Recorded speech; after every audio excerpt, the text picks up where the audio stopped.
OPC OS exam rank number हूँ 111। मत बहुत खुशी लगुच जे भगवान का आशीर्वाद रू एभलिया गोटे बहुत बड़ पोस्ट रे मु पोस्टिंग होगापी जाऊँगी। आउ समस्त को गोटे ही जिनस कहबी जिते बहुत लो फील हुए से टाइम रे जन ही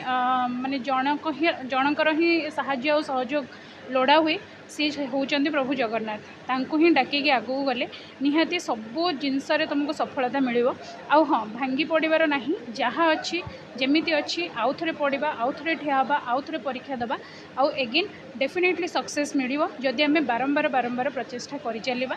आउ मो ए सफलतार श्रेय मोर बापा माँ को प्रभु को आउ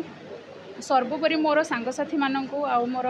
समस्त अंचल सबू ग्रामवासी मानक निज हृदय धन्यवाद जनइबी। आउ ए सफलतार सबुठु बड़ अवदान होची मो बापा और माँ तांकर जदि सहयोग साहाय्य न था ताहले मु आज रास्ता डेफिनेटली पहुँची पार न था। धन्यवाद। परिश्रम तो डेफिनेटली करने पड़ता बारंबार फेल होला परे रियलाइज होता जे मु भूल कोठी करी से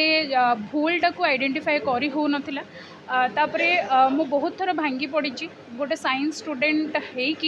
आर्ट्स रो सब जिन पढ़ाई पड़े प्रथम प्रथम तो मत बहुत डर लगुला मु राति राति शो नी जे मुझे सारा आर्टिकल्स पॉलिटी हिस्ट्री केमी मन रखी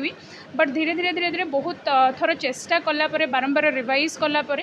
जिनस गुड़ाक मन रही जाए। आ गोटे जिनस सब बेले मो पिला कहे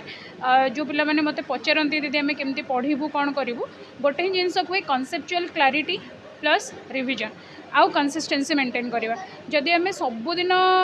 6 घंटा पढ़ुचे ताहले वर्षक 12 मास 365 डेज आम से 6 घंटा ही परिश्रम करने पड़ो। जदि काली आम 6 घंटा परिश्रम कर आज भाव नाई आमर घरे गोटे बाहागर अच्छी घरे गोटे भोजी अच्छी मु 2 घंटा पढ़ी सेमती पढ़ले हेनी।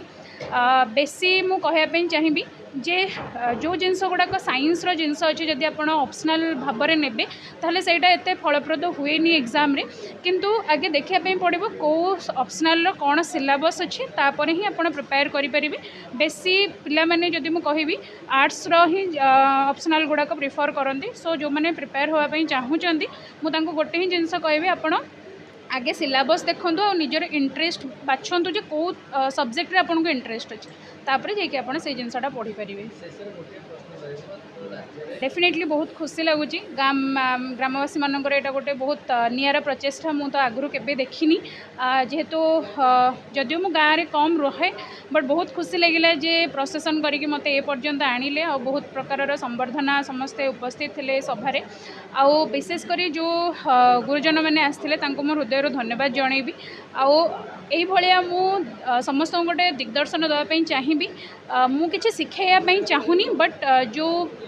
पुओ झी मैंने अच्छा जो मैंने प्रिपेयर करने चाहूँगी से मैंने डेफिनेटली ये गोटे लेसन नहीं कि निजर प्रिपेरेसन स्टार्ट करें जो मानकर मनोबल भांगी पड़ी कि मनोबल भांगार ना ये सब जिनस डिसहार्टेन हबार ना बारंबार विफलता ही गोटे सफलतार चाबिकाठी बोली आमको मान ना पड़ो। शुभस्मिता जेना आम गाँव झील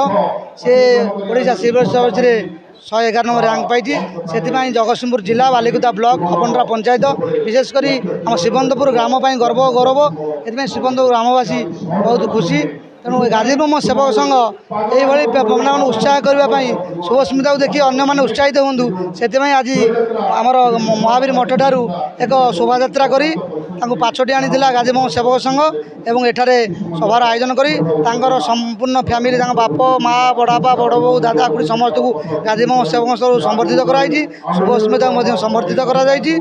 तार उत्तरोत्तर कामना करूँ तार भविष्य उज्जवल हो सी आज ओएसएस आगे आईएएस हो ये आमर काम।